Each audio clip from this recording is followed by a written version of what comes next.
Ce que j'aime particulièrement avec les dirigeants, c'est justement leur apprendre à jouer avec l'invisible. Donc on va parler de choses très terre à terre, très concrètes, mais un peu bizarres quand même. Donc j'espère que vous êtes prêts.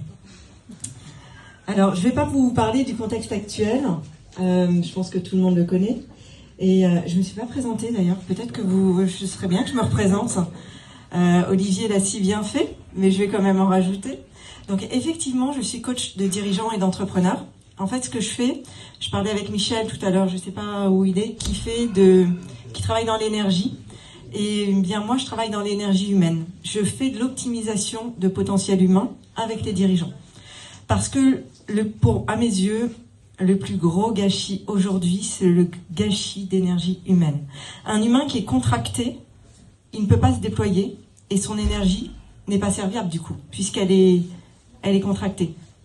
Donc je vais vous parler de tout ça lors de la conférence, mais c'est mon métier et c'est ce qui me passionne. Ça fait 13 ans que je suis dans le monde de l'entrepreneuriat. J'ai commencé moi-même en tant que dirigeante en développant tout un laboratoire allemand sur le territoire français. J'ai géré des équipes, des managers, des leaders, jusqu'à 900 personnes et je voyais bien qu'il y avait des gens qui étaient motivés, qui passaient à l'action, qui n'avaient pas forcément des résultats et j'essayais de comprendre l'humain de plus en plus. Et j'ai commencé à me former, alors j'ai fait une école de coaching en alignement neuroémotionnel, puis une autre école, puis de l'hypnose, enfin plein d'autres choses, parce que l'humain me passionne et mon combat, moi, ce qui fait sens pour moi, c'est d'arrêter le gâchis de talent. Et aujourd'hui, on ne sait pas ce qui vous attend demain, ce qui nous attend demain avec le gouvernement ou pas de gouvernement, et peut-être que certains d'entre vous sont en train de se consumer et vont devoir activer le feu pour renaître.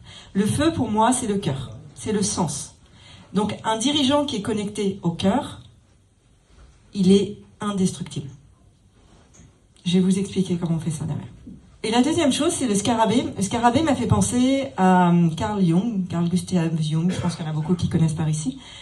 Et il avait un jour une patiente.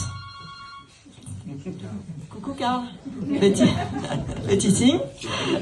Et il avait une patiente qui était très cérébrale, très cartésienne, comme on l'est beaucoup quand on est dirigeant, parce que c'est ce qui permet de faire tourner une boîte. Mais il n'arrivait pas à lui faire prendre conscience de ses intuitions, de l'invisible, des choses qui ne se voient pas, mais qui sont vraiment présentes, et dont aujourd'hui on a beaucoup plus de preuves. Et cette patiente commence à lui parler de son rêve, elle lui dit, voilà, j'ai rêvé d'un scarabée, nanana. Et à ce moment-là, contre la vitre, ça fait toc, toc, toc, toc. Et Carl Gustav Jung tourne la tête, et qu'est-ce qu'il y avait? Un petit scarabée qui cognait contre la vitre. Synchronicité. Et en fait, ce soir, j'aimerais vous apprendre les techniques des forces spéciales pour faire de vous, de qui vous êtes, quelqu'un d'extrêmement résilient, pour ensuite pouvoir le transmettre à vos équipes. Alors comment on fait ça? Je pense que c'est la question que vous allez vous poser. Est-ce que vous pourriez imaginer que vos émotions sont des muscles?